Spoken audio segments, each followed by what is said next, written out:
sommes très heureux de vous retrouver. Bonsoir madame, bonsoir monsieur, bienvenue dans cet entretien sur Mikuba Télévision. L'invité du jour aujourd'hui qui a un caractère assez particulier parce qu'il sera question de sciences. Aujourd'hui dans ces 20 minutes d'échange, on va parler de l'Université de sciences de Chypre. On aura tout ce qu'il faut savoir comme information de cette université qui offre une grande opportunité aux jeunes désireux d'avoir un diplôme ou encore une licence digne de ce nom. Et pour en découdre ce soir sur ce plateau, nous recevons madame Rachel Kiana. Vous êtes partenaire de cette université. Bonjour. Bonjour. Très heureux de vous avoir. Merci. Et avec elle, nous avons monsieur Sarmad Javed. Good morning, Mr. Sarmad. Thank you so much. It's a real pleasure to have you tonight. Thank you so much. Thank you for inviting us. Thank you. Avec vous, nous allons discuter justement de l'université de Chypre. Une première question, est-ce que vous pouvez tout d'abord commencer par nous parler de cette université? Can you talk about the university? Yeah, basically we are Cyprus Science University, which is in Turkish Republic of Northern Cyprus in Girne. We are here to offer some opportunities to the Congolese students for obtaining that, so they can obtain scholarships for studying abroad. Nous sommes l'Université des sciences de Chypre, exactement à Chypre du Nord. Nous sommes là pour apporter des opportunités de bourse aux étudiants congolais. So basically, these scholarships, they are academic scholarships where students will have an opportunity to groom themselves, and they will have a chance to study abroad in a multidimensional and an international environment. So once they are back after graduating, they will have a chance to work for their country. Nous sommes là pour apporter cette opportunité afin que les étudiants puissent étudier dans un environnement sain, étudier à l'étranger. Ensuite, après ces études, qu'ils puissent être capables d'apporter un plus pour leur pays. Et bien sûr, nous allons évoluer de cette manière-là avec notre interprète, notre madame Rachel, que j'ai oublié de vous présenter comme interprète plutôt comme partenaire. Pouvez-vous aussi nous parler des filières qu'organise cette université? Can you talk about the faculties that you organize at the university? Yes, we have a faculty of economics and administrative sciences. We have faculty of tourism. Then we have faculty of law. Then we have faculty of engineering sciences. And then we have some master programs and doctorate programs as well. So for the economics and administrative sciences, we have banking and finance, business administration, marketing, economics, along with the psychological programs as well. And then for the engineering programs, we have computer engineering, software engineering, electric and electronics. Then we have civil engineering as well. Other than that, in faculty of law, we have international law and the normal law as well, which is basically the Turkish law. And then we have faculty of architecture as well, where we have architecture programs, and then we have interior architecture as well. Nous avons les facultés d'économie, sciences politiques, le droit, l'infirmerie, l'ingénierie. Nous avons aussi la psychologie. Dans l'ingénierie, bien sûr, il y a plusieurs filières comme l'électricité, la mécanique, l'informatique. Il y a aussi l'architecture. Il y a aussi la faculté de droit. Et quelles sont les conditions pour entrer dans cette université? What are the conditions for people to get admission in the university? Okay.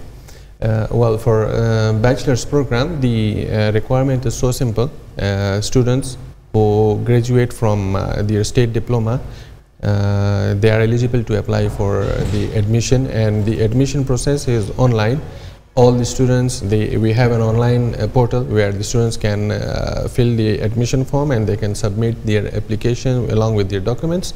Then the admission team evaluates the documents and credentials, and after that they are provided with the offer letters.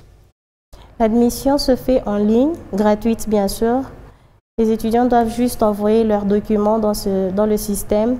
Après que l'équipe qui s'occupe de l'enregistrement ait évalué les documents, Si tout est OK, ils vont s'occuper de l'enregistrement de l'étudiant. Cela se fait en ligne, c'est très rapide et très facile. Et aujourd'hui, quand même, avec tout ce qui se fait en ligne, parfois on a un certain doute de confirmation. Est-ce que le destinataire a bel et bien reçu ma demande d'admission et tous mes documents? Qu'est-ce qui garantit l'étudiant qui vient postuler à l'université que l'opération va bien se faire et bien aboutir? Sometimes things happen online and we can't be sure that it's really went to the person to the site where we want to apply to. So what assurance do we have that the process is going to go through? Okay, so it's how it works. Once a student applies through our portal, he gets an email where he is provided with a special code. So with that special code, he can later on check his application. If like he can check the status of his application as well. Meanwhile, during the process of his application, if the application is going through processing, he can check and he will get, for each step he will get an email that your application is being processed to this stage, now you are on this stage, and once he is accepted by the university, he will receive an computer generated offer letter, which he can verify through a QR code and also with a application code which will be mentioned on the letter. Pour la procédure, une fois que la personne envoie ses documents à l'université, la personne recevra immédiatement un email venant de l'université, et dans cet email, il y aura un code que la personne pourra utiliser pour vérifier toutes les étapes de son application. Et non seulement ça, chaque fois qu'il y aura une étape supplémentaire, l'université enverra toujours un email pour signifier à la personne que la procédure est en train d'évoluer positivement. Et comment évolue la procédure lorsque un candidat a postulé et il a bel et bien reçu sa confirmation? C'est quoi l'étape qui vient après? After all the procedures, what's the next step?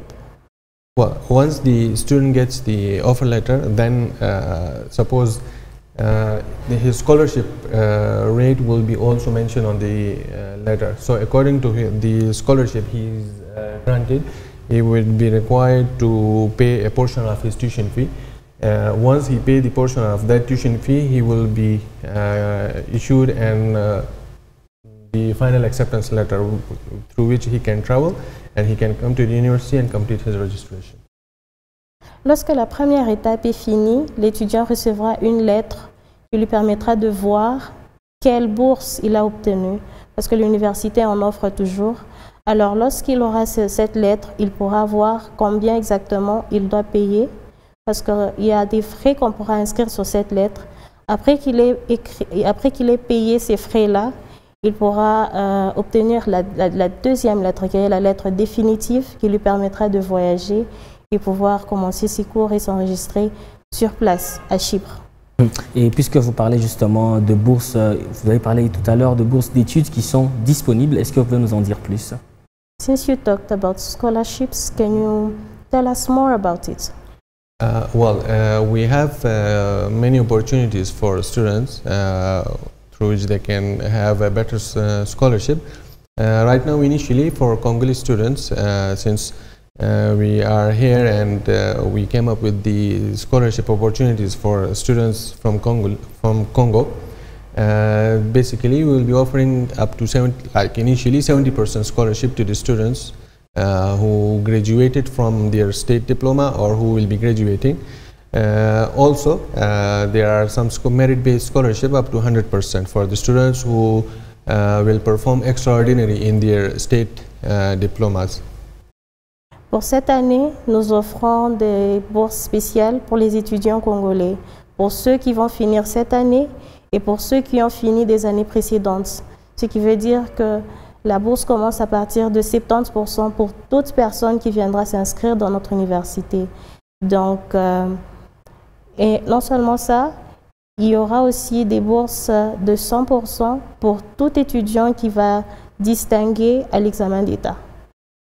Et c'est quoi la particularité de l'Université des sciences de Chypre, puisqu'on sait qu'il y a plusieurs universités, mais quelle est la particularité de celle-là? What's special about Cyprus Science University? Because we know in Cyprus we've got many universities. What's special about Cyprus Science University? Well, the special, since as I mentioned, that we have many more opportunities for students who can, they will have a multi-dimensional environment. They can have world-class education. And apart from that, the instructors who are giving lectures to the students, they are well educated. I mean, they are majority of the instructors are from abroad.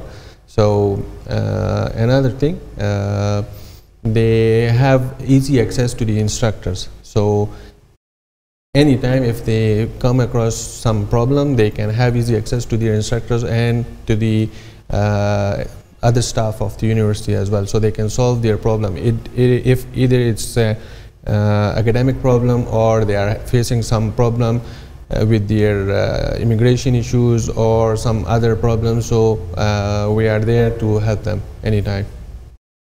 L'université s'arrange pour que les étudiants vivent dans un environnement sain et sécurisé. Et non seulement ça, il s'arrange aussi pour que chaque fois que les étudiants rencontrent des difficultés, quelles que soient-elles, ils font de leur mieux pour les assister dans toutes les étapes. Ils sont vraiment accessibles pour eux et ils les assistent toujours. Et par rapport aux bourses dont vous venez de parler, vous avez parlé des élèves ou des étudiants qui feront des 70% et des pourcentages élevés. Comment ils doivent procéder si aujourd'hui, après les examens d'État, on proclame ou on publie les résultats qu'un étudiant ou un ancien élève obtenait 75%? Quelles doivent être les démarches qu'il doit mener? You mentioned special scholarships for students who will have high grades. So those who will get those high grades, how are they going to proceed to have access to that 100% scholarship? Well, as I mentioned, they will also have to go through the same procedure, just their credentials will be dealt separately since they will have the different grades. Also, I would like to mention one more thing here about the scholarship, that we have a special program as well, where some students who have some project they are working on, or I guess you can call it kind of portfolio as well, so they can come up with a portfolio to us as well, and based on those portfolios they will be able to get a 100% scholarship as well. Pour ces étudiants, la procédure sera la même que pour les autres. Une fois que l'université reçoit leurs documents, ils pourront voir directement qu'ils ont eu de bons points et automatiquement, ils vont jouir de cette bourse.